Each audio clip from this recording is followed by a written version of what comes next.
So okay guys, now today we will learn about the strings. What are the functions like uppercase, lowercase, and replace in Python. So for example, what is a string? Let me give you a string. So I have a word here, and um, I will say here earth is not flat. So this is a string. Okay, so this is a string. Now there are some of the functions related to the string that we have to understand.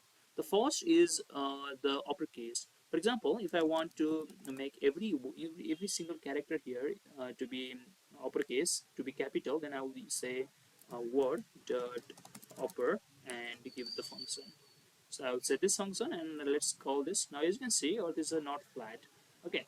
Now if I want to make every character lowercase, then I will say here dot lower and I will run this. So here as you can see, all this is not flat. Now there is another way of if I want to like replace this e with p, then how to do it. Now in this case, the lower replace function is widely used. So I will say replace, and inside this I'll give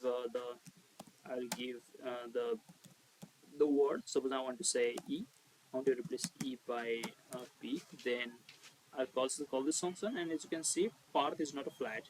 So this is all about like a replace function, lowercase and uppercase in Python. Thanks for watching this video.